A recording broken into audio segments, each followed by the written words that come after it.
Hi, I'm Donald McIntyre, Senior Editor at the ETC Cooperative. This is the ETC Proof of Work course, Class 14, Proof of Work Winners Compared to Global Reserve Currencies. In the previous class, 13, we explained why in the future there will likely be only 3 or 4 winning Proof of Work POW blockchains in the world. The reasons revolve around network effects, standards, and that these things tend to induce the market to use very few leading formats. Because proof-of-work blockchains, especially Ethereum Classic, ETC, behave as operating systems, then the analogy with the current worldwide market for computer operating systems is justified. There are 4 large players: Android, Windows, iOS, and OS X, and the rest are insignificant. In this class 14, we will continue this analysis, but we will compare proof-of-work blockchains with global reserve currencies and see how the similarities also hold. What is a reserve currency? The traditional description of money in economics is that it is a product that must be scarce, durable, portable, divisible, fungible, and transferable. When the market in a given economy adopts a certain form of money, it usually turns into the main or only form in that particular environment. An additional definition of money by Nick Szabo, which applies to proof-of-work cryptocurrencies, is that they need to be costly to create. This unforgeable costliness given by proof of work guarantees one of the main attributes, which is scarcity. On a global scale, when multiple economies are interconnected, usually there is one or few of the currencies in one or some of the participating economies that are adopted as the reserve currencies. Reserve currencies are the ones that promise scarcity so they can give certainty to the market that they will preserve their value. Why do reserve currencies emerge? Once one or a few forms of money become reserve currencies, then governments, central banks, and private organizations globally tend to adopt them as stores of value. The status of reserve currency makes a form of money more demanded. It becomes the unit of account, and it is used to denominate the majority of international transactions, contracts, and debt obligations.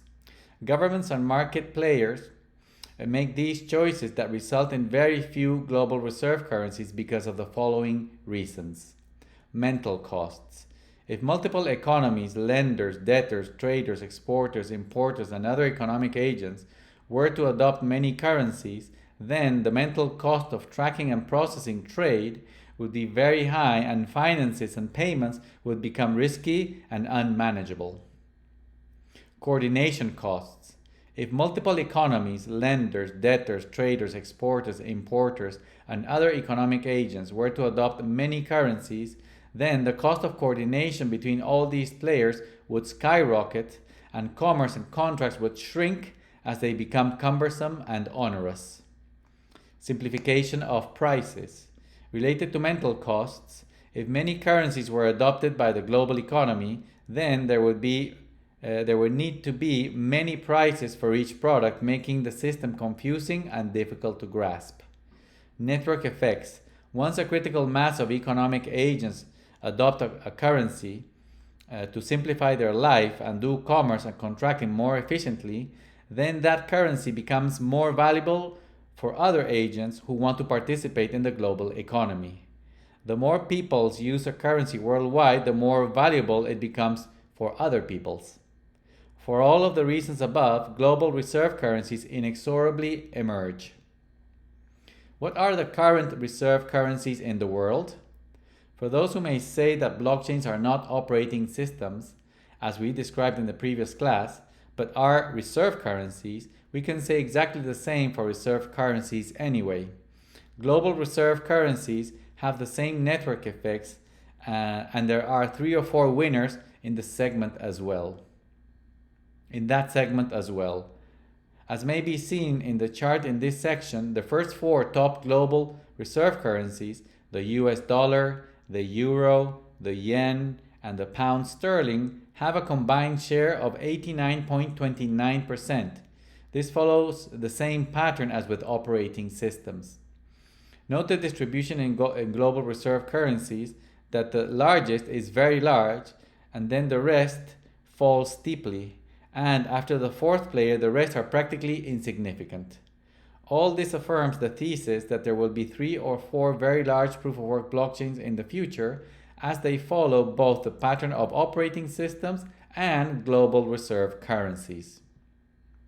Why Bitcoin, ETC, and other cryptocurrencies will prevail? If we can conclude that there will be very few winning cryptocurrency platforms that will command the largest market share globally, then we can analyze how these will not only dominate within the blockchain industry, but will do so in other segments of the economy as well. Just as gold, silver, copper, and other metals were the money and reserve currencies of for centuries in the past, it is very likely that Bitcoin, ETC, and other cryptocurrencies such as Litecoin and Monero will also occupy that space. The shelf life left for fiat money is very short. It may take only 2 or 3 more decades for hard money cryptocurrency coins to take over as reserve currencies globally. The main attraction of these forms of money are not only their hard-coded scarcity, but that they are trust minimized, so no hegemonic powers can control the financial affairs of other countries at their will. These trends are already observable in the blockchain industry. As we mentioned in the previous class, in aggregate, the trends mentioned in these posts are already observable in the blockchain industry. Bitcoin has consistently had a share of around 50% of the whole market for a long time. Ethereum, as the second largest chain, has had a share of around 25%, and from there on, the rest tend to be much smaller or insignificant. Conclusion: given that blockchains will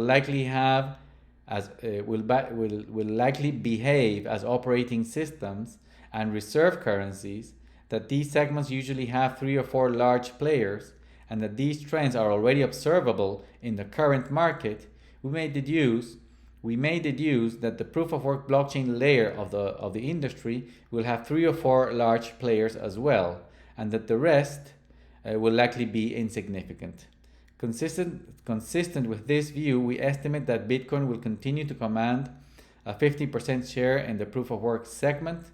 Then Ethereum Classic, as a programmable digital gold system, will likely rise to around a 25% share.